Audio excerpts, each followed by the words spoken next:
Okay, तो शुरू करते हैं। जय राधा माधव।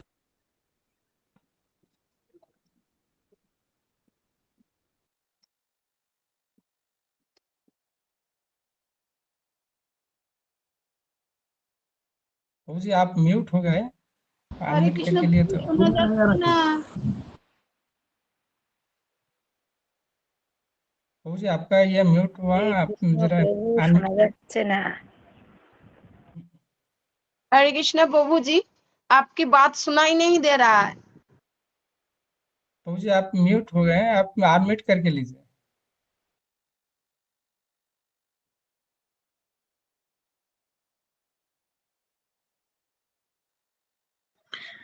हरे कृष्ण प्रभु जी, प्रणाम। प्रभु जी आपको साउंड जो है वो म्यूट हो गया।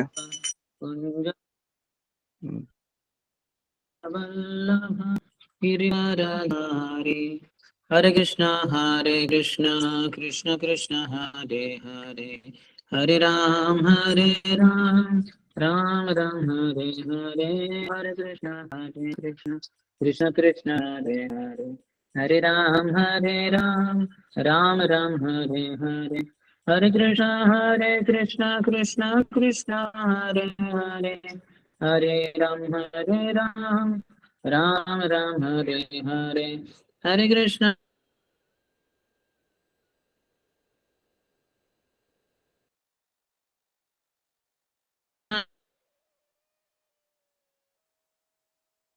हरे राम राम राम हरे हरे, हरे कृष्ण राम राम हरे हरे, हरे कृष्ण कृष्ण कृष्ण हरे हरे, हरे राम राम राम हरे हरे, हरे कृष्ण कृष्ण कृष्ण हरे हरे, हरे राम राम राम हरे हरे, हरे कृष्ण कृष्ण कृष्ण हरे हरे, हरे राम राम राम हरे हरे, हरे कृष्ण कृष्ण कृष्ण हरे हरे, हरे राम राम राम हरे हरे, हरे कृष्ण कृष्ण कृष्ण हरे हरे, हरे राम राम राम हरे हरे, जय गौरानिताय गौरानिताय जय गौरानिताय गौरानिताय जय गौरानिताय। ओम विष्णुपाद परमहंस परिव्रजकाचार्य अष्टोत्तर शत श्री श्रीमद् डिवाइन ग्रेस अभय चरणारविंद भक्ति वेदांत स्वामी शिल प्रभुपाद की, इस्कॉन फाउंडर आचार्य बीबीडी founder acharya saviour of the whole world Shrila Prabhupada की जय। ओम विष्णुपाद परमहंस परिव्रजकाचार्य अष्टो की, अनंत कोटि वैष्णव वृंद की, नामाचार्य श्री हरिदास ठाकुर की, प्रेम से कहो श्री कृष्ण चैतन्य प्रभु नित्यानंद, श्री अद्वैत गदाधर श्रीवासादि गौर भक्त वृंद की, श्री श्री राधा कृष्ण गोप गोपिका श्याम कुंड राधा कुंड गिरिराज गोवर्धन की, ब्रजभूमि श्री वृंदावन धाम की, मथुरापुरी धाम की, पुरुषोत्तम क्षेत्र श्री जगन्नाथपुरी धाम की, श्री नवद्वीप मायापुर धाम की, गंगा मैया की, यमुना मैया की, भक्ति देवी की, श्रीमती तुलसी महारानी की, समवेत गौर भक्त वृंद की, श्री श्री राधा वृंदावन चंद्र की, श्री श्री राधा माधव अष्ट सखी वृंद की, श्री श्री जगन्नाथ बलदेव सुभद्रा मैया की, श्री श्री गौर निताय की, श्री पंचदत्त भगवान की, श्री प्रभुपाद की, ग्रंथराज श्रीमद् भागवतम की, निताय गौर Premanand. All glories to the assembled devotees. All glories to the assembled devotees. All glories to the assembled devotees. All glories to Shri Guru and Shri Gauranga. Namo Vishnu Padaya Krishna Prishthaya Shrimate Bhaktivedanta Swami Namane. Namaste Saraswati Devi Gauravani Pracharine Nirvishesha Shunyavati Paschat Vishadati. ओम नमो भगवते वासुदेवाय। ओम नमो भगवते वासुदेवाय। ओम नमो।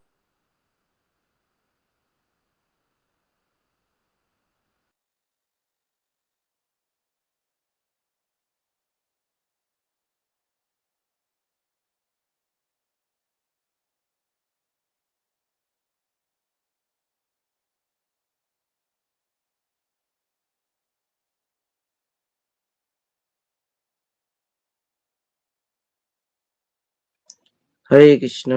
देखेंगे आज। हरे कृष्ण। आवाज सुनाई दे प्रभु? तो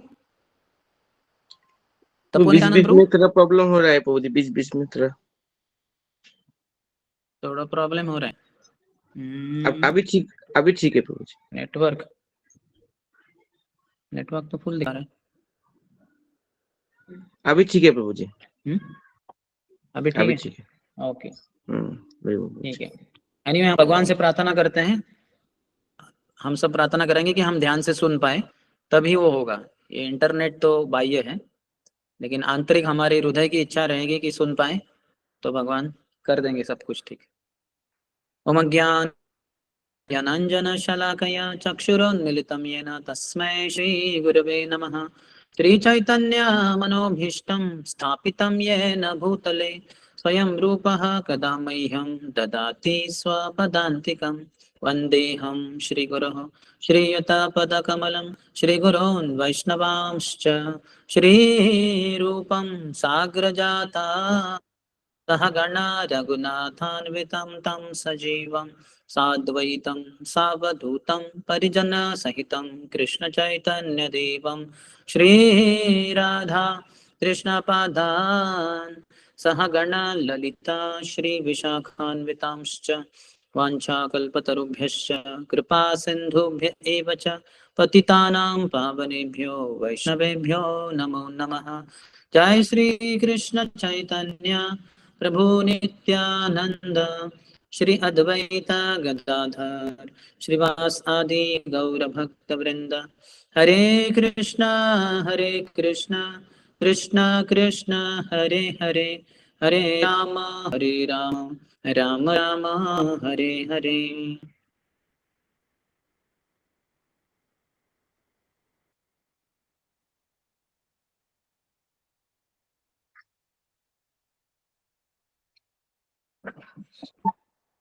हरे कृष्णा।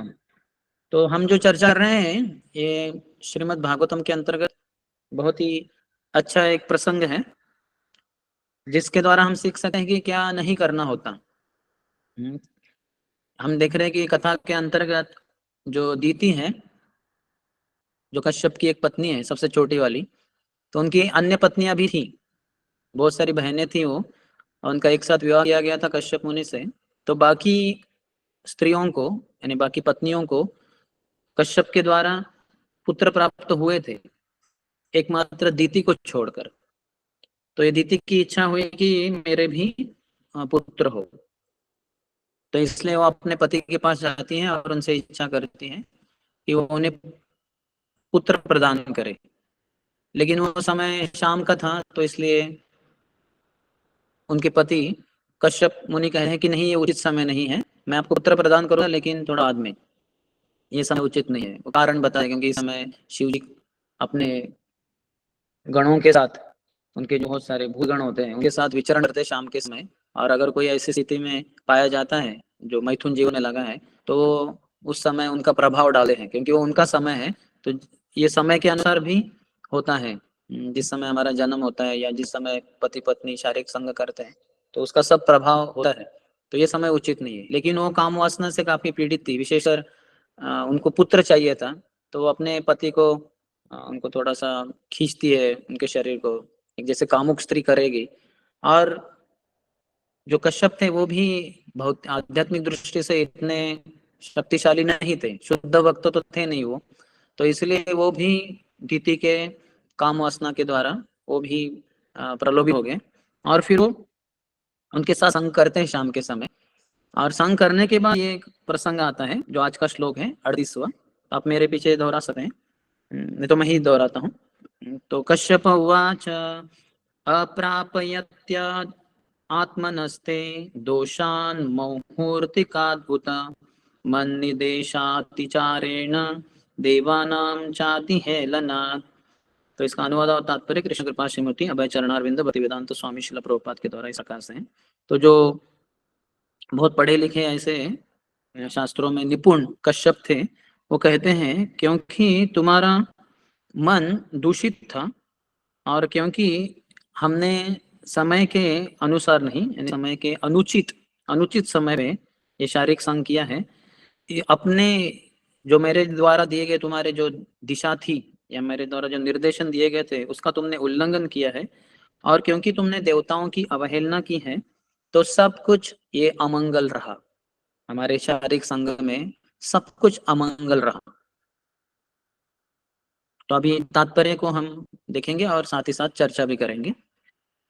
तो इंग्लिश में है मेरे पास, तो मैं इंग्लिश में पढ़ता हूँ और हिंदी बताता हूँ। The conditions for having good progeny in society are that the husband should be disciplined in religious and regulatory principles. तो एक अच्छे संतान की प्राप्ति के लिए क्या जरूरी है समाज में, कि जो पति है वो धार्मिक कर्तव्य, धार्मिक जो कर्तव्य होते हैं, विधि विधान नियम निषेध इत्यादि विधि निषेध होते हैं, तो उनके अनुसार अपने जीवन को बिताना चाहिए। यानी जो भी विधि है नियम है उनको पालन करना चाहिए। जो भी निषेध है, जो चीजें नहीं करनी होती है, उसको पति ने नहीं करनी चाहिए। And the wife should be faithful to the husband. और पत्नी को पतिव्रता होना चाहिए, पति के प्रति श्रद्धावान होना चाहिए। पति जो भी कहते हैं उसके अनुसार ही पत्नी को चलना चाहिए। तभी संसार में अच्छी संतान उन दोनों के द्वारा संसार को प्राप्त होगी, क्योंकि वो संतान है तो इन दोनों के द्वारा इस संसार में आने वाली, लेकिन वो तो संसार में पलने वाली है। वो तो सिर्फ अपने घर में नहीं रहेगा, वो बेटा बेटी जो भी होंगे वो तो बाहर भी जाएंगे, आस पड़ोस में खेलेंगे, वो स्कूल पाठशाला में जाएंगे, वो गांव में जाएंगे, शहर में जाएंगे, पृथ्वी के ऊपर भ्रमण करेंगे। तो बाकी संसारी लोग जो हैं उनका भी उनके साथ संपर्क होगा। तो अगर ये अच्छी संतान नहीं है तो बाकियों को भी उसके कारण समस्या हो जाएगी। तो इसलिए हमारा एक विशेषता जो पति पत्नी है, गृहस्थ है, इनका एक समाज के प्रति एक कर्तव्य होता है कि अच्छी संतान उत्पन्न करे। अपने भी खुद का भी लाभ तो होगा ही, क्योंकि वो घर में रहेंगे, अच्छे संस्कारी बच्चे हैं तो खुद को भी लाभ करके देंगे, लेकिन अन्यों को भी बहुत अधिक मात्रा में लाभ करके देंगे। तो भगवद्गीता में भगवान तो कहते ही हैं कि धर्म अविरुद्धो भूतेषु कामोस्मि भरतर्षभः। 7वें अध्याय के 11वें श्लोक में कहते हैं कि जो मैथुन जीवन पति पत्नी के बीच में वो धर्म के विरुद्ध में नहीं है, यानी अधर्मिक नहीं है, ऐसे मैथुन जीवन मैं ही हूँ। तो शास्त्रों में इसके बारे में बताया गया है कि कैसे हमारे जो आहार निद्रा भय मैथुन, एक तो खंडन भी किया है महाभारत में, जैसे बोलते हैं कि आहार निद्रा भय मैथुनम च सामान्यमेतत् पशुभिर नराणाम धर्मो हि तेषाम अधिको विशेषो धर्मेण ही पशुभिर समान। कि 4 चीजें समान हैं मानवों में और जानवरों में, आहार निद्रा भय और मैथुन। तो जैसे जानवरों के जीवन में 5वीं कोई चीज है ही नहीं, सिर्फ 4 ही चीजें होती है। एक तो वो खाते दिखाई देंगे आपको, या सोते हुए दिखाई देंगे, या फिर वो मैथुन कर रहे होंगे, या फिर वो अपने संरक्षण के लिए कुछ तो कर रहे होंगे। 5वां कुछ चीज होती ही नहीं जानवरों के जीवन में। तो हम मानव हैं, तो हमारे लिए महाभारत कहता है कि धर्मो ही तेषाम अधिको विशेषो। हमारे लिए एक और 5वां कार्य है। 4 चीजें तो शारीरिक जरूरत है, वो करनी पड़ेगी, जीने के लिए वो जरूरी होगा, लेकिन सबसे महत्वपूर्ण जो है वो धर्म है। भगवान के बारे में पूछताछ करना, मैं कौन हूँ, मैं इस संसार में क्यों आया हूँ, मैं दुख क्यों भोग रहा हूँ, ये सब पूछताछ हम मानव ही कर सकते हैं, जानवर नहीं कर सकते। धर्मो ही तेषाम अधिको विशेषो धर्मेण ही न पशुभिर समान। और धर्म के नियम अनुसार नहीं चल रहे हम तो हम पशु के समान ही हैं। सिर्फ अंतर इतना ही है कि पशु जो होते हैं उनके 4 पांव होते हैं, चतुष्पाद कहते हैं उनको, लेकिन हम मानव हैं, हमारे 4 पांव तो नहीं है, हमारे 2 ही है। तो हम द्विपाद पशु कहलाए जाते हैं, क्योंकि हमारे कार्य पशुओं के समान ही है, सिर्फ आहार निद्रा भय मैथुन। तो ये 4 चीजें ही नहीं करते रहना चाहिए। जैसे हिंदी में कहते हैं जीने के लिए खाना या खाने के लिए जीना। तो जीना है तो खाना पड़ेगा, नहीं खाएंगे तो फिर हम मर जाएंगे। तो जीने के लिए खाना पड़ेगा, लेकिन खाने के लिए नहीं जीना होता। ऐसे नहीं कि बस मेरे जीवन का एक ही लक्ष्य है, खाते रहो। सुबह खाता हूँ 6 बजे, फिर 7 बजे खाता हूँ, 8 बजे, फिर 8:15 को भी कुछ मिल गया तो वो भी खा लेता हूँ, फिर 8:30 को भी खाता हूँ, 9 बजे, 10 बजे, 11 बजे, 12 बजे, दिन भर खाता ही रहता हूँ। ऐसे जीवन ही बिताना चाहिए। तो जानवर ही ऐसा जीवन नहीं जीते। वो दिन में कुछ तो 2-3-4 बार खाते हैं। हाँ, तो कैसे ये 4 चीजें तो करनी पड़ेगी। तो ये 4 चीजों को शुद्ध कैसे करना है, यो भी बताया गया है। जैसे प्रभुपाद कहते हैं कि ये श्रीमद् भागवत कक्षा को हमें ध्यान पूर्वक सुनना चाहिए। तो ध्यान पूर्वक कौन सुन सकता है? वही सुन सकता है who can hear with wrapped attention, one who is pure in the mind. जिसका हृदय मन शुद्ध है वही श्रीमद् भागवतम को ध्यान पूर्वक सुन सकता है। तो किसका मन शुद्ध है? जो जिसके 4 क्रियाएं उसकी शुद्ध है। किसकी क्रियाएं शुद्ध है? जो आहार, निद्रा, भय और मैथुन, ये 4 चीजें शुद्धता से करता है, वही जीव व्यक्ति अपने कार्यों में शुद्ध है। और वो जो कार्यों में शुद्ध है उसका मन शुद्ध है। जिसका मन शुद्ध है वही श्रीमद् भागवतम को ध्यान पूर्वक श्रवण कर पाएगा। तो यानी ये 4 चीजें जो हमारे जीवन की, शरीर की आवश्यकता है, आत्मा की ये आवश्यकता है नहीं। आत्मा के लिए आहार जरूरत नहीं, वो तो भगवान के बारे में श्रवण करना, कीर्तन करना।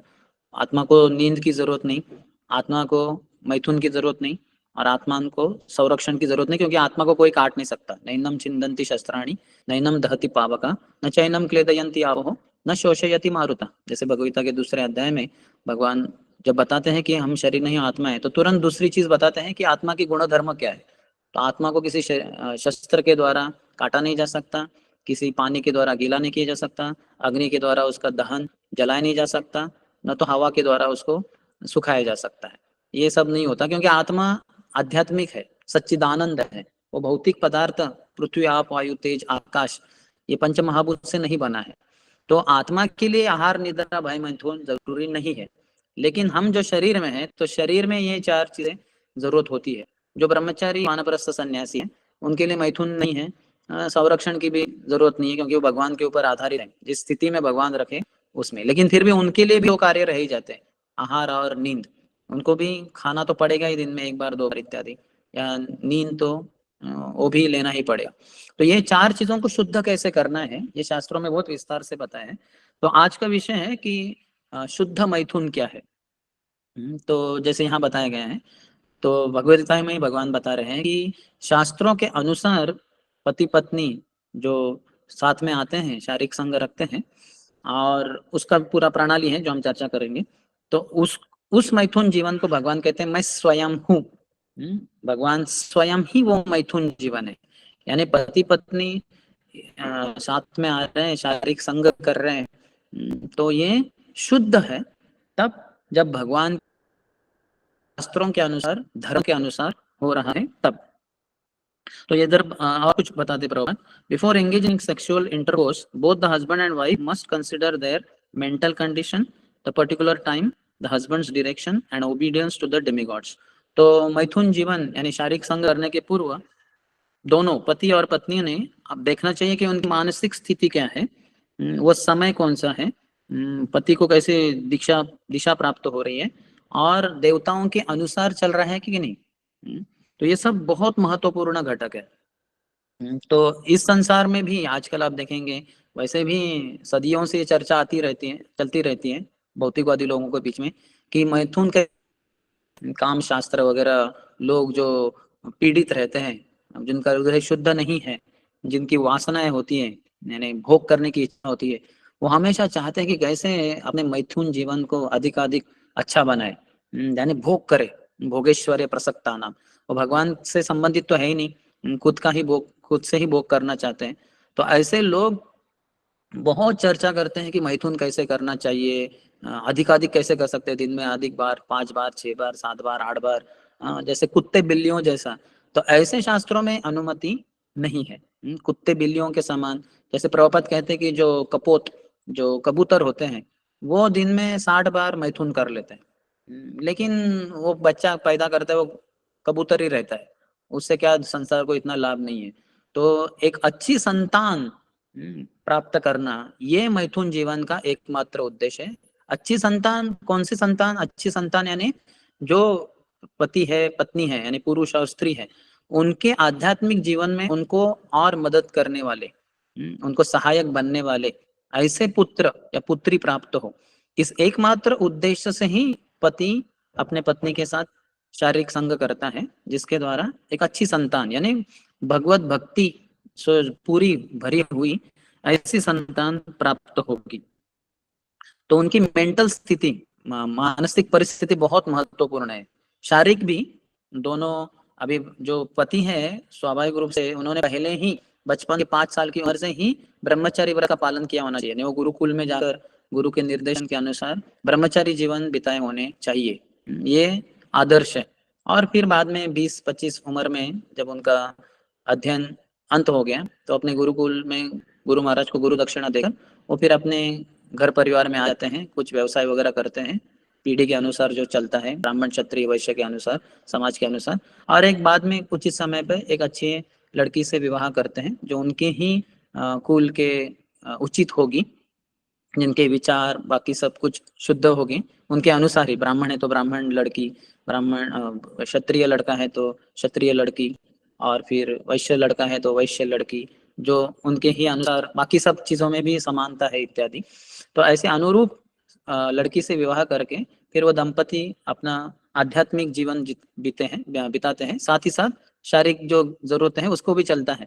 और फिर कुछ समय के बाद वो समय आएगा जब उनकी इच्छा होगी कि हमें एक पुत्र की प्राप्ति हो, लेकिन वो तुरंत फिर प्रयत्नशील नहीं होते पुत्र की प्राप्ति के लिए, यानी शारीरिक संग नहीं करते। वो अपने गुरु महाराज के पास जाते हैं और गुरु महाराज को बताते हैं कि हमारे मन में ऐसे विचार आ रहे हैं, या फिर गुरु महाराज खुद ही उनको बोलते हैं कि अभी आपके विवाह को 1-2 साल हुए हैं, अभी आपको पुत्र प्राप्ति के लिए प्रयत्न करना चाहिए, तो मेरे आशीर्वाद हैं, अभी आप संतान प्राप्ति के लिए प्रयत्न कीजिए। तो यानी क्या होता है, अभी गुरु के आशीर्वाद मिल गए तो ही, विशेषकर जो ब्राह्मण है उनके लिए बहुत ही महत्वपूर्ण होता है। और फिर इतना ही जरूरी नहीं है कि बस अभी गुरु के आदेश प्राप्त हुए तो तुरंत शारीरिक संग करो, नहीं, अभी फिर उनको गर्भाधान संस्कार करना होता है। ये संसार में सबसे प्रथम संस्कार होता है किसी भी मानव के लिए, यानी उसका जन्म भी नहीं हुआ, आत्मा का लवलेश नहीं है ही नहीं आत्मा इधर अभी आजू बाजू में, लेकिन उसके माता पिता उस आत्मा को इस संसार में अच्छे संस्कारों के साथ यहाँ लाने के लिए जो प्रयत्नशील होते हैं उसको गर्भाधान संस्कार कहते हैं। तो उसमें ब्राह्मण जाति में ये जो होता है, ब्राह्मण परिवार में यहाँ तो बड़ा संस्कार होता है, यानी बड़ा एक महोत्सव होता है। सैकड़ों परिवार वाले आएंगे, ब्राह्मण पति पत्नी दंपति वगैरह आएंगे, पुरोहित आएंगे, और फिर यज्ञ होगा। इसमें बहुत कुछ बताया गया है, शास्त्र बहुत विस्तार से बताया। अगर वो ब्राह्मण लड़का है उसका बचपन में उपनयन संस्कार नहीं हुआ है तो वो करना होता है विवाह के पूर्व वगैरह, वो सब होगा। और अभी सब जो विधि विधान हो गए, यज्ञ वगैरह हो गया, आहुति डाली ये पति पत्नी ने वगैरह, अभी ये पति पत्नी सबके आशीर्वाद लेंगे, जो भी वरिष्ठ उधर दंपति है उनके चरण छुएंगे ये दोनों पति पत्नी जो जवान है, और वो सभी आशीर्वाद देंगे कि आप अभी पुत्र प्राप्ति के लिए प्रयत्नशील हो जाए और आपको एक अच्छी संतान प्राप्त हो। तो यानी ये बड़ा डिक्लेयर होता है, bold declaration to the whole world, पूरे संसार को बताया जाता है कि हम दोनों अभी शारीरिक संग रखने वाले। तो आज के समाज में कैसे होता है, छुप छुप के करते हैं पति पत्नी, अर्थात वो तो रोज कुत्ते बिल्ली के समान ही शारीरिक संग करते हैं, फिर उनके कुत्ते बिल्ली जैसे ही बच्चे पैदा होते हैं जो संसार में उनको भी तकलीफ देते हैं और संसार को भी तकलीफ देते हैं। तो ऐसे नहीं करना होता। तो कैसे करना है ये शास्त्रों में बताया गया है जो हम चर्चा कर रहे हैं। तो आप में से जो जवान हैं, हो सकता है काफी वृद्ध हैं, जो वृद्ध हैं उनके तो बच्चे वगैरह हो गए, वो बड़े भी हो गए, शायद बच्चों के विवाह भी हो गए, लेकिन जो बच्चों के विवाह हो गए तो उनको भी मार्गदर्शन करना आपका कर्तव्य होता है। पिता का कर्तव्य होता है अपने पुत्रों को बताएं कि गर्भाधान संस्कार कैसे करें। या फिर जो जवान हैं, कुछ लोग हो सकते हैं अविवाहित हैं, वो विवाह करेंगे, तो विवाह करने के बाद पत्नी के साथ संग कैसे करना है ये हम आज इस कथा के द्वारा सीख रहे हैं। तो उनका शारीरिक स्थिति ठीक होना चाहिए, पुरुष का और स्त्री का, यानी शुद्ध होना चाहिए, स्नान किए होने चाहिए, एकदम गंदे अवस्था में नहीं करना चाहिए। जहाँ वो कर रहे हैं शारीरिक संग रख रहे हैं वो स्थान भी शुद्ध होना चाहिए, वहाँ भगवान के फोटो वगैरह होने चाहिए, और वो समय भी उचित होना चाहिए, वो रात के समय करना है। तो गर्भाधान संस्कार के अंतर्गत इस्कॉन में पति पत्नी प्रभुपाद के आप लेटर्स पा सकते हैं, बहुत सारे लेटर्स में प्रभुपाद ने मार्गदर्शन किया है। उसमें वो बताते हैं कि कम से कम 50 माला करनी चाहिए पति और पत्नी को, या 64 माला कर सकते हैं, 16 माला तो ही, और 50 माला करेंगे तो और भी अच्छा है। या कम से कम 50 माला करनी चाहिए। क्यों? क्योंकि इतना भगवान का नाम लेकर हरे कृष्ण कृष्ण कृष्ण हरे हरे, हरे राम राम राम हरे हरे। तो पति और पत्नी दोनों की चेतना शुद्ध हो जाएगी। तो सिर्फ शरीर शुद्ध होने से नहीं मतलब, लेकिन चेतना भी शुद्ध होनी चाहिए। तो इसलिए हरे कृष्ण महामंत्र, मंत्र यानी मनस्त्रायते इति मंत्र, जो मन को नियंत्रित करे, मंत्र मन को शुद्ध करे, उसको मंत्र कहते हैं। और हरे कृष्ण महामंत्र तो सर्वोत्कृष्ट मंत्र है। तो इसके द्वारा पति और पत्नी की मानसिक स्थिति भी संतुलित हो जाएगी, वो आध्यात्मिक बन जाएगी। फिर उसके बाद वो रात के समय में पति और पत्नी वो शारीरिक संग करेंगे। तो उसको कैसे करना है इसके बारे में चर्चा करने की जरूरत नहीं है। ये हम देख सकते हैं कि हर किसी में कुत्ते बिल्ली भी है, उनको भी कुछ प्रशिक्षण नहीं दिया जाता, वो भी बच्चे पैदा करते हैं। तो बच्चे पैदा करने के लिए शारीरिक संग कैसे करना है, पुरुष और स्त्री को साथ में आके क्या करना है, इसकी चर्चा करने की जरूरत नहीं है। क्योंकि हम देख रहे कुत्ते बिल्ली वगैरह वो भी पैदा करते हैं, है कि नहीं। तो आजकल बहुत जोर दिया जाता है पाठशालाओं में इत्यादि कि ये जो सेक्स एजुकेशन कि बताना चाहिए छोटे छोटे बालकों को और बालिकाओं को कि कैसे मैथुन करना होता है वगैरह, वो कुछ प्रशिक्षण देने की जरूरत ही नहीं। जैसे हमने कहा कुत्ते बिल्ली भी करते हैं, यहाँ तक कि शायद प्रभुपाद जी कहते हैं कि जो अंधा व्यक्ति होता है, हम देखते हैं कि वो भी, है ना, वो भी बच्चे पैदा करता है। जन्मजात अंधा है, बचपन से अंधा है वो, यानी जैसे ही जन्म लिया है उसने कभी कुछ देखा ही नहीं संसार में, सब अंधेरा ही अंधेरा उसके लिए। उसने कभी देखा ही नहीं स्त्री पुरुष को साथ में आते हुए, आलिंगन करते हुए, चुंबन करते हुए या बाकी कुछ करते हुए। उसको कैसे पता। ऐसे भिखारी भी होते हैं, आप कितने सारे भिखारी देखेंगे, पति है वो अंधा है, वो अपने पत्नी के द्वारा 3 4 5 बच्चे पैदा किया है। तो उसको कैसे पता चला कि क्या करना होता है, शारीरिक संग यानी कैसे करना होता है। ये सब जीवात्मा में है, पहले से ही है।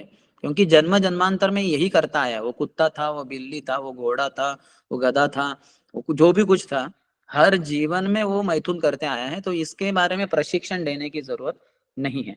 लेकिन ये जो हम आज चर्चा कर रहे हैं ये बहुत महत्वपूर्ण है कि कैसे मानसिक स्थिति वगैरह अनुरूप होनी चाहिए, वो बताया गया। तो प्रभुपाद अपने ग्रंथों में या फिर अपने लेटर्स में, क्योंकि भक्तों को पता नहीं था एग्जैक्टली क्या करना है, जो पति पत्नी होते हैं, क्योंकि प्रभुपाद के सभी शिष्य तो अमेरिका से वगैरह थे, तो वहां तो कुत्ते बिल्लियों जैसा ही मैथुन व्यवहार चलता था, काफी सारे हिप्पी भी थे। तो प्रभुपाद को उन्होंने प्रामाणिकता से पूछा कि करना क्या है एग्जैक्टली। तो प्रभुपाद निर्देशन देते हैं कि जब स्त्रियों का मासिक धर्म होता है, महीने में एक बार, कुछ तो 4 दिन 3 दिन, तो उस समय स्त्री अछूत हो जाती है, तो स्त्री को हाथ नहीं लगाना होता, पति को पत्नी को बिल्कुल स्पर्श भी नहीं करना चाहिए, क्योंकि वो अछूत होती है उस समय। जैसे बताया गया है कि स्टूल, जैसे कोई व्यक्ति विष्ठा विसर्जन करता है तो कैसे वो गंदा बन जाता है, बिना स्नान किए वो अछूत रहता है, उसको स्पर्श नहीं करना चाहिए। जो भी स्पर्श करेगा वो अछूत बन जाएगा, वो गंदा बन जाएगा। तो उसी तरह से स्त्री अपने उस समय में, मासिक समय में, वो अछूत होती है। प्रभुपाद ये सब तात्पर्य में अपने लेटर्स में लिखते हैं। फिर जब वो स्नान करती है, शुद्ध हो जाती है, उसका जो मासिक धर्म पूरी तरह से अंत हो जाता है। अर्थात इसमें बहुत सारे डिटेल्स बताए गए हैं कि डीटी वर्शिप करना चाहिए कि नहीं। तो प्रभुपाद कहते हैं कि उचित है कि नहीं करे, लेकिन स्मार्त विधि के अनुसार तो संभव ही नहीं। ये तो क्या कहते हैं, इसका तो कोई सवाल ही नहीं उठता कि स्त्री अर्च विग्रहों की सेवा करेगी अपने मासिक धर्म के समय।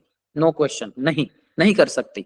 लेकिन प्रभुपाद कहते हैं कि गोस्वामियों के विधानों के अनुसार अगर और कोई है ही नहीं घर में और वो विग्रहों की सेवा करनी ही करनी है, तो ऐसी स्थिति में वो स्त्री कर सकती है, लेकिन जितना हो सके नहीं करना चाहिए। तो वो जब उनका मासिक धर्म पूरी तरह से अंत हो जाता है, फिर वो स्नान करके शुद्ध हो जाती है। तो फिर उसके बाद यानी 5वें दिन या 6ठे दिन प्रभुपाद कहते हैं, पुरुष अपनी पत्नी के साथ, जिनके साथ उन्होंने विवाह किया है, वो पुत्र प्राप्ति के लिए, अर्थात हमने पूर्व में सब चर्चा कर ली, गुरु के आदेश प्राप्त हुए, गुरु के आदेश के अनुसार फिर गर्भाधान संस्कार किया है उन्हें। दिन में पति और पत्नी ने 64 माला या 50 माला कम से कम हरे कृष्ण महामंत्र का जप किया है। फिर रात्रि के समय में वो कौन से समय वो कर सकता है, सिर्फ 5वें या 6ठे दिन मासिक धर्म के बाद वो स्त्री के। तो ये भी बताया गया है, भानु महाराज बताते हैं कि पुत्र प्राप्ति और पुत्री प्राप्ति कैसे होती है। तो उसमें बहुत कुछ डिटेल्स है, जो अभी जो उसके 4 दिन हो गए स्त्री के, फिर 5वां दिन, 6ठा दिन, 7वां दिन, 8वां दिन, 9वां दिन, 10वां दिन। तो इसमें कुछ इवन नंबर से, कुछ ऑड नंबर से, यानी 5वां दिन यानी ऑड नंबर है वो, विषम तारीख है। फिर 6ठा दिन वो सम तारीख है। फिर 7वां दिन विषम तारीख है, तो ऐसे। तो उसके अनुसार जो अगर कुछ अभी डिटेल्स मुझे याद नहीं है, लेकिन अगर वो सम दिन में अगर रखता है पत्नी से संबंध, शारीरिक संबंध रखेगा पुरुष, तो फिर उनका पुत्र प्राप्त होगा। और विषम दिन में अगर वो संग करेंगे तो फिर उनको पुत्री प्राप्त होगी। और उसमें भी बहुत सारे कारण हैं। उसमें कौन पुत्र कब जन्म होता है और पुत्री कब जन्म होता है। जब पुरुष का वीर्य अधिक स्त्रवित होता है और स्त्री के गर्भ से कम रक्त की मात्रा होती है, तो पुरुष लड़के का जन्म होता है, यानी पुत्र प्राप्त होगा। लेकिन जब स्त्री का रक्त अधिक निकलता है और पुरुष का वीर्य कम होता है, तो पुत्री की प्राप्ति होगी। और ये तो हमने फिजियोलॉजिकल चर्चा की। साइकोलॉजिकली भी जो स्त्री के जो ये है मानसिकता है, जो स्त्री के जो पत्नी के जो क्या कहेंगे हम, जो विचार वगैरह हैं, उनकी जो भक्ति भावना है, वो लड़के में आती है और पुरुष की लड़के में आती है। यानी पिताजी के गुण धर्म लड़की में आएंगे, पुत्री में, और माता के गुण धर्म वो लड़के में आएंगे। वो कहते हैं कि नराणाम मातुलम कर्म, कि लड़कों में अपने मातुल, अपने मामा के घर के जो लोग हैं उनके उनके अनुसार उसमें वो विचार वगैरह आएंगे, और लड़कियों में जो पति के पिता के अनुसार। तो ये बहुत कुछ गहराई में शास्त्रों में बहुत विस्तार से बताए गए। हम इतना तो गहराई में चर्चा नहीं कर रहे, लेकिन ऊपर ऊपर से हम थोड़ी चर्चा कर रहे हैं। तो फिर वो लड़का लड़की जो भी है पुत्र वगैरह प्राप्ति होगी। और प्रभुपाद और भी बताते हैं कि एक बार उसने गर्भ धारणा कर ली, अगर वो स्त्री गर्भवती बन गई, तो उसके बाद पति उसके साथ शारीरिक संग नहीं रख सकता।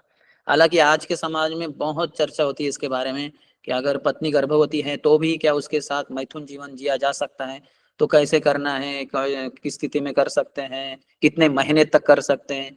ये सब जो मैथुन के लिए लोग पागल है, जैसे हमने कहा जीने के लिए खाना या खाने के लिए जीना, तो मैथुन के लिए जीना के जीने के लिए मैथुन। तो जो मैथुन के लिए ही जीते हैं, वो कुत्ते बिल्लियों का समाज जो है, वो सोचते हैं कि स्त्री गर्भवती होने के बाद भी उसके साथ कैसे शारीरिक संग किया जाए। तो प्रभुपाद इसमें क्या कहते हैं कि इसलिए एक पुरुष को एक से अधिक विवाह करने के लिए अनुमति होती है। अगर उसकी 2 पत्नियां हैं या 3 पत्नियां हैं या 4 पत्नियां हैं, अर्थात 2 पत्नियों को संभालने की भी उसमें क्षमता होनी चाहिए। तो समझिए पहली पत्नी, एक पत्नी उसकी गर्भवती है और उसकी इच्छा होती है कि अभी मैं मैथुन करना चाहता हूँ, लेकिन अभी ये गर्भवती है तो उसके साथ मैथुन नहीं किया जा सकता। तो वो क्या करेगा, तड़पता रहेगा। तो इसलिए वो अपनी दूसरी पत्नी के पास जा सकता है, किसी वेश्या के पास नहीं जाना है, दूसरी पत्नी के पास जाएगा और उसके साथ शारीरिक संग करेगा। तो इस तरह से इसलिए अनेक पत्नियों को विवाह करने के लिए पॉलीगैमी वो अलाउड था। अर्थात वो जो गर्भवती होती हैं तब उसके साथ शारीरिक संग नहीं रख सकते। फिर उसका जब लड़का या लड़की जो भी पुत्र पुत्री प्राप्त होगा, वो 6 महीने के होने तक भी उस स्त्री के साथ शारीरिक संग नहीं रखना होता। ये भी शास्त्रों में प्रभुपाद अपने आप लेटर सब पढ़ सकते। तो जब 6 महीने का उनका बच्चा या लड़की जो भी है जन्म के बाद 6 महीने के हो गए, उसके बाद अगर उनको दूसरा पुत्र चाहिए या पुत्री चाहिए, उसके लिए वो पति अपने पत्नी के पास शारीरिक संग रखने के लिए जा सकता है। अर्थात फिर उसके लिए भी गुरु के आदेश, फिर गर्भाधान संस्कार करना, और फिर 50 माला करना हरे कृष्ण महामंत्र के, और उसके बाद फिर रात्रि के समय में जब दोनों शुद्ध अवस्था में है पति पत्नी वगैरह, तब वो शारीरिक संग रख सकते हैं। तो ये सब महत्वपूर्ण है। तो प्रभुपाद ये भी लिखते हैं कि पत्नी अगर वो अपने पति के साथ पूरी तरह से संतुष्ट है, तो उसकी काम वासना अधिक प्रज्वलित नहीं होगी। तो लेकिन वो अपने पति के साथ ही जो उसकी काम वासना होती है, क्योंकि स्त्रियों में भी काम वासना होती है, पुरुषों में भी होती है, तो ये जो काम वासना को वो संतुष्ट करे कि अपने पति के साथ ही महीने में एक बार, जो उसका मासिक धर्म होने के बाद जो उचित समय है, पति उसके पास आएंगे और उसके शारीरिक संग के द्वारा उसको जो काम वासना का जो इच्छा है उसकी वो पूर्ति होगी। फिर उतने में ही उसको संतुष्ट रहना है, वो रहेगी ही, पतिव्रता स्त्री है तो उतने में वो संतुष्ट हो जाएगी। According to Vedic society there is a suitable auspicious time for sex life which is called the time for garbhadhan. तो हमने ये पहले से चर्चा की, तो उचित समय है वो रात्रि के समय ही है। और ये भी है एक क्या कहते हैं भ्रांत धारणा है, कुछ दंपतियों को लगता है कि अगर हम वृंदावन में जाके मायापुर में जाके शारीरिक संग करेंगे पति पत्नी, तो हमारा बच्चा है बहुत ही महान भगवान का भक्त होगा। तो ऐसे बताया गया है शास्त्रों में कि ऐसे तीर्थ स्थल नहीं जाना चाहिए। तीर्थ स्थल जाने में तपस्या करनी होती है। वहां पहले दिन तो उपवास करना होता है, फिर मुंडन करना चाहिए पतियों ने, पुरुषों ने, और फिर स्नान करना चाहिए। पहले दिन तो उपवास ही है, और मैथुन जीवन नहीं जीना होता है तीर्थ क्षेत्रों में। तो मायापुर, वृंदावन, यहाँ जाके शारीरिक संग नहीं करना है। जो वहां के निवासी है उनके लिए अलग बात है, लेकिन ये सोचकर जाना कि चलो अपने घर में शारीरिक संबंध रखने से अच्छा है चलो वृंदावन मायापुर जाके ऐसे पवित्र स्थान में जहाँ भगवान अवतरित हुए वहां जाके संग करेंगे, तो ये शास्त्रों के अनुसार नहीं है, ये अनुचित है, ये गलत है। तो ये नहीं करना है। तो समय काल इसका बहुत सारा विस्तार से बताया गया है। आगे कहते हैं, Diti neglected all the principles of scriptural injunction. Diti ने ये सबको तोड़ दिया, ये नियमों को। तो ये बड़ी समस्या हो गई।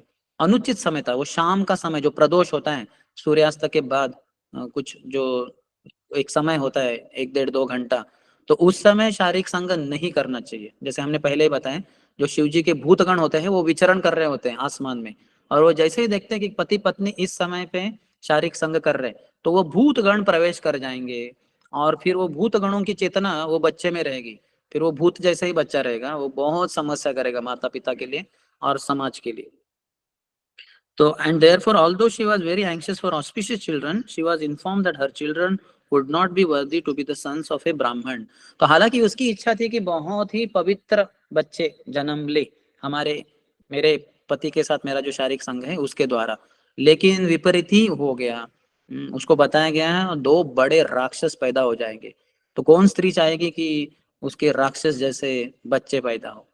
और ये दीति ऐसे मत सोचिए कि ये राक्षसी है, नहीं, ये अच्छे परिवार से जन्म ली हुई अच्छी लड़की है, ये अच्छी स्त्री है। लेकिन ऐसे स्वाभाविक है, एक स्त्री को पुत्र कामना होती है, पुत्रों की इच्छा होती है, और विशेषकर देख करके बाकी सब जो उनकी सौते हैं उनके बच्चे हो गए, यानी उनकी सब बहनों के बच्चे हो गए और मेरा ही नहीं हुआ है, तो स्वाभाविक रूप से वो पति के पास जाना ये तो स्वाभाविक था। ये सब तो ठीक है, लेकिन जो समय अनुचित था, जो पति ने बताया भी उनको कि ये समय उचित नहीं, लेकिन फिर भी उन्होंने जिद की कि नहीं, मुझे चाहिए, अब भी क्या, अब भी चाहिए। तो ये जो रज्जोगुण में वशीभूत होकर उन्होंने अपने पति को उकसाया, और उनके शारीरिक संग से फिर अभी उनको बताया जा रहा है कि 2 बड़े शैतान पूरे संसार में, त्रिभुवन में, 14 भुवनों में जो उत्पात मचा देंगे, ऐसे 2 बड़े राक्षस पैदा हो जाएंगे तुम्हारे द्वारा। तो पूरी डर गई। अर्थात बाकी पुराणों में विस्तार से बताया गया, उन्होंने इच्छा की कि नहीं नहीं नहीं, ऐसे पुत्र नहीं हो, आप थोड़ा ये शाप को निकाल दीजिए, शाप मत दीजिए। बोले ये शाप नहीं, ये तो विधि का विधान हो गया, क्योंकि गलत समय पे हमने शारीरिक संग किया तो समस्या हो गई। तो वो कहती नहीं नहीं नहीं नहीं, मंगलमय बच्चे होने चाहिए। तो कहते हैं कि ठीक है, चिंता मत करो, तुम्हारे बच्चे तो राक्षसी होंगे, दो होंगे, दोनों राक्षसी होंगे, लेकिन तुम्हारा जो पोता होगा, ये राक्षस दोनों में से, तुम्हारे बेटों में से एक ऐसा पुत्र प्राप्त होगा, यानी तुम्हारा पोता, तुम्हारे बेटे का बेटा, वो इतना महान शुद्ध भागवत रहेगा, शुद्ध भक्त रहेगा, बचपन से ही महाभागवत रहेगा, और उसके द्वारा हमारे पूरे असुर कुल का उद्धार हो जाएगा। और वो कौन पुत्र है? वो है प्रहलाद महाराज। जो 2 पुत्र होंगे दीते के आगे जाके, हिरण्यकश्यप और हिरण्याक्ष। उसमें हिरण्यकश्यप का अपनी पत्नी कयादु के द्वारा जो पुत्र हुआ, 4 पुत्र हुए, प्रहलाद, सल्लाद, लाद इत्यादि। तो उसमें से जो प्रहलाद रहा वो भगवान का शुद्ध भक्त रहा, और उसके कारण पूरे असुर कुल का उद्धार हो गया। तो ये इनको बताया गया। तो वो बताया गया है कि तुम्हारे, हालांकि ब्राह्मण के पुत्र है ये। देखिए अभी दीति और ये कश्यप जो है ये ब्राह्मण है, ब्राह्मण होने के बाद भी इनके बच्चे राक्षस हुए। प्रभुपाद आगे भी कहते हैं, there is a clear indication here in that a brahmin son is not always ब्राह्मण।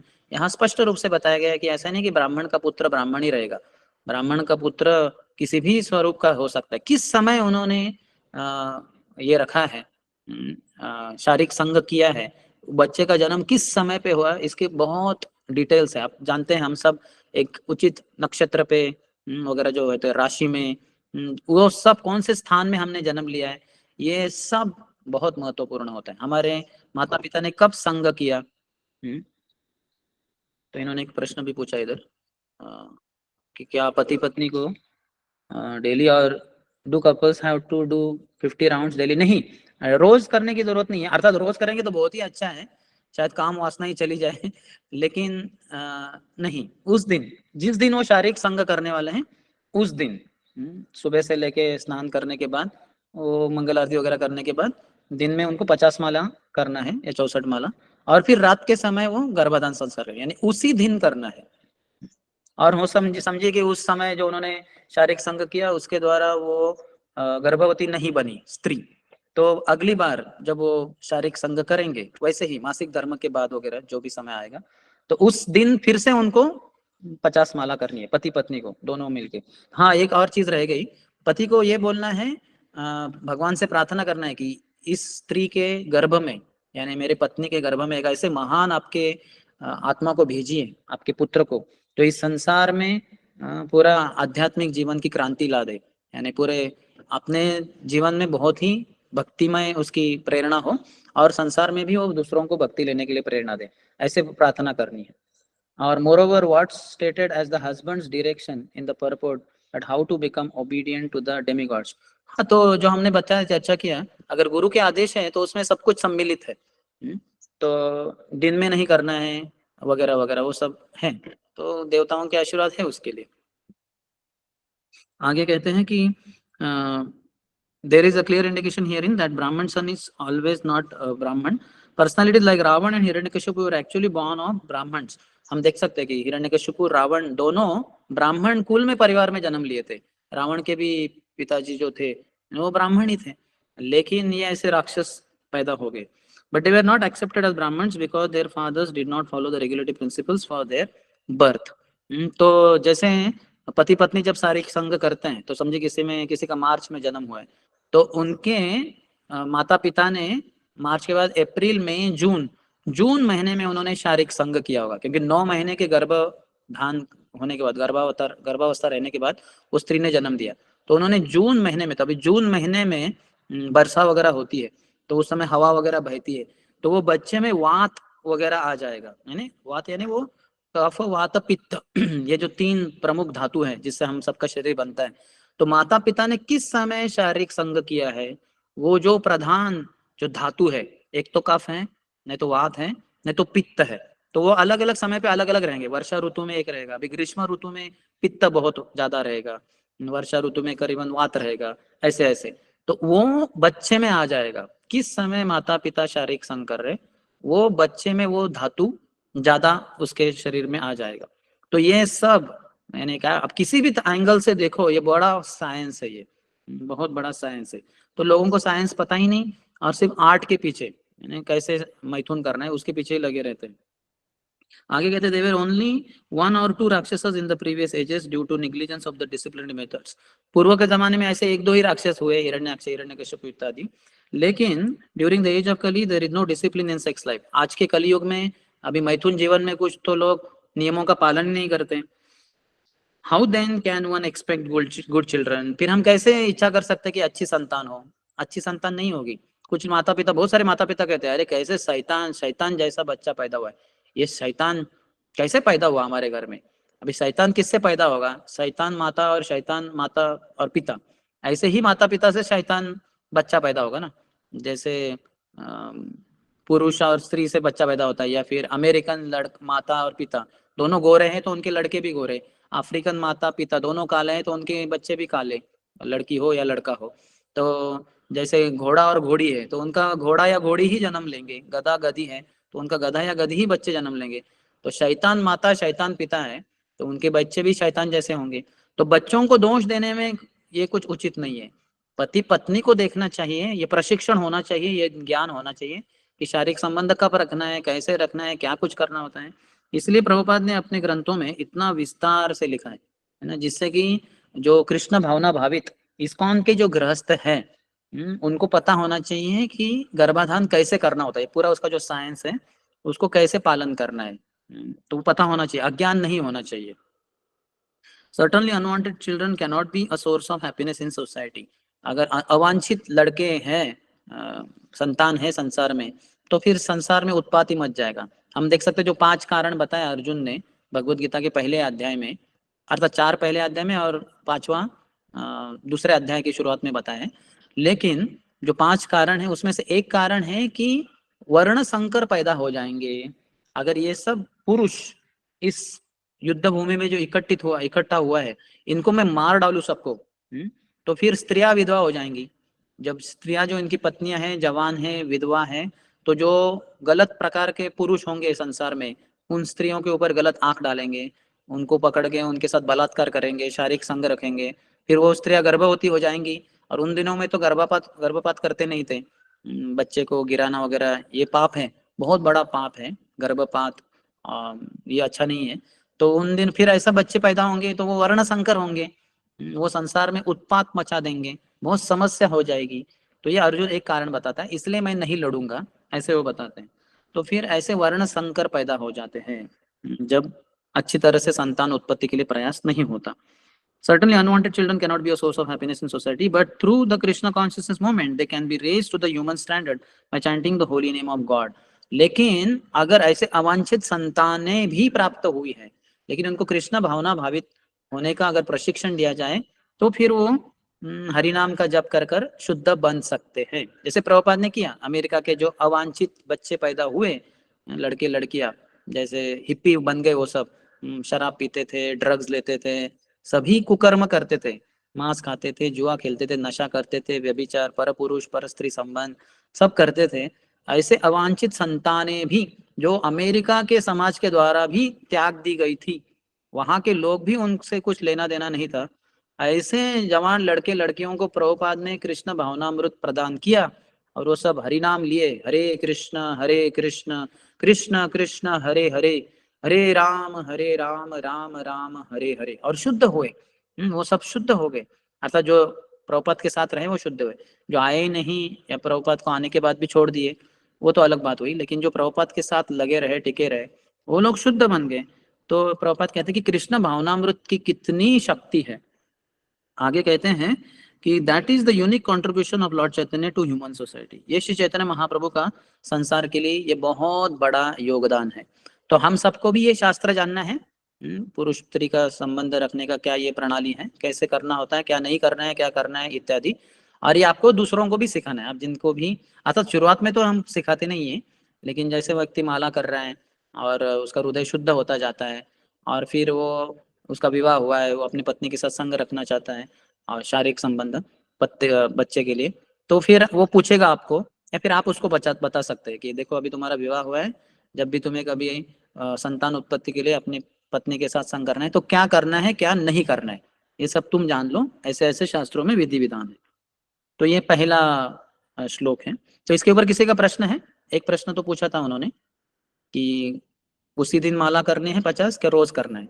उस दिन करना है, जिस दिन रात में पत्नी के साथ वो संबंध रखेंगे पति पत्नी, तो उस दिन उनको दिन भर में 50 माला करने, कम से कम, हो सकता है तो 64 भी कर सकते हैं। और किसी का प्रश्न है? आप अनम्यूट करके प्रश्न पूछ सकते हैं या फिर चैट बॉक्स में भी भेज सकते हैं।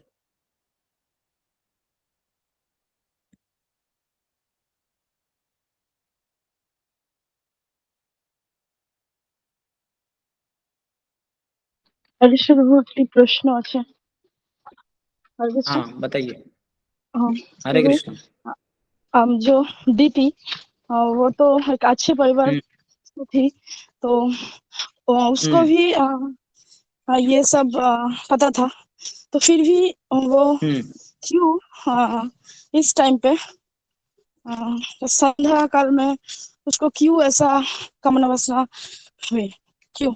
ये तो माता जी, ये प्रश्न अर्जुन ने भी पूछा है कृष्ण को भगवद गीता के 3 अध्याय में कि वो पूछते हैं, क्या है उसका शुरुआत, अनिच्छन्नपि वार्ष्णेय बलादिव नियोजितः अतः केन प्रयुक्तोऽयं पापं चरति पुरुषः, अनिच्छन्नपि वार्ष्णेय बलादिव नियोजितः, कि अतः केन प्रयुक्तोऽयं, ये कहाँ से आता है, पापम चरति पुरुष, ये पाप वासना, एक बहुत प्रबल शक्ति, अनिच्छन्नपि वार्ष्णेय, हे वृष्णि के वंश में जन्म लिए हुए कृष्ण, वार्ष्णेय कृष्ण का एक नाम है, अनिच्छन्नपि, इच्छा न होते हुए भी, व्यक्ति की इच्छा नहीं है, अनिच्छन्नपि वार्ष्णेय बलादिव नियोजत, जैसे बल से ही कोई तो पकड़ के, जैसे कोई मेरा गर्दन पकड़ के मुझे खींच के लेके जाता है, तो उसका शक्ति बहुत है तो मैं खींचा चला जाऊंगा, मेरा शक्ति अधिक है तो मैं विरोध करूंगा और वो कुछ नहीं कर पाएगा, लेकिन मेरी शक्ति कम है, उसकी शक्ति अधिक है, तो मुझे ऐसे वो खींच के लेके जाएगा।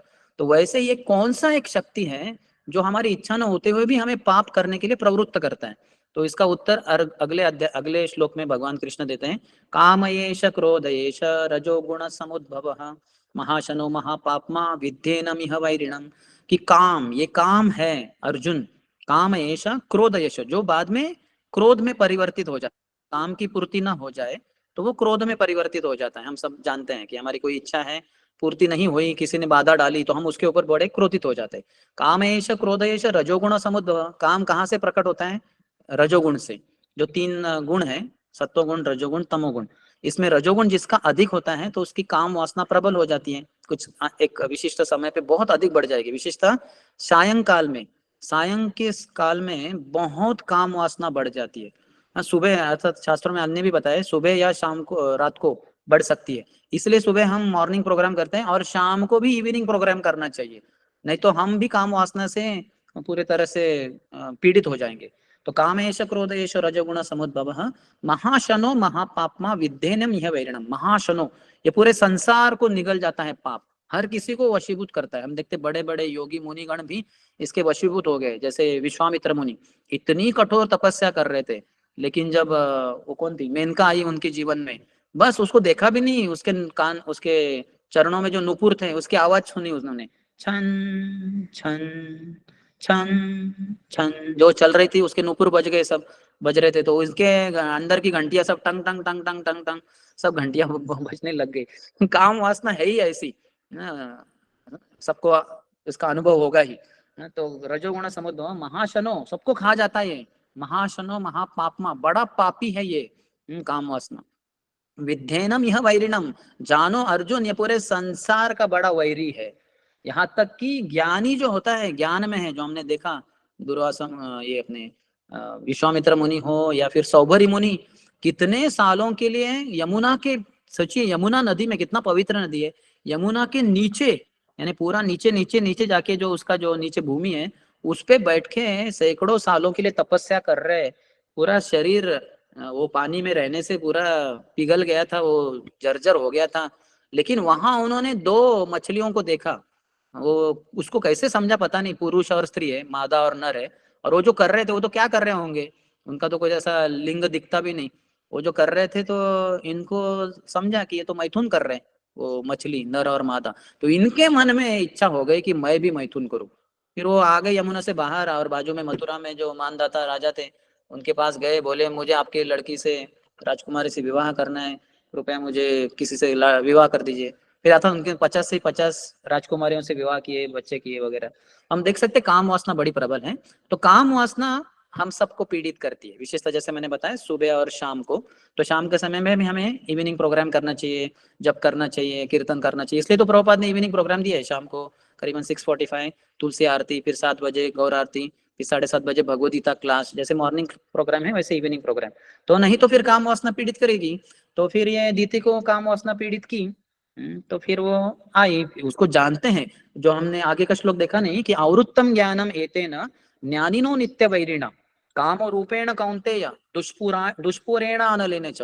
वो कहते हैं कि आवृत्तम ज्ञानम एतेन, ये काम वासना कैसी होती है, हमारे ज्ञान को आवृत्त कर लेते हैं। जैसे अभी जैसे मैं आप सबको देख रहा हूँ और प्रवचन दे रहा हूँ, समझिए मेरे इसके सर के ऊपर किसी ने ब्लैंकेट डाल दिया, तो मैं देख ही नहीं पाऊंगा कि क्या है, कहाँ हूँ वगैरह। तो उस तरह से काम हमें पूरी तरह से ढक देता है, आवृत्तम ज्ञान, हमारे ज्ञान को।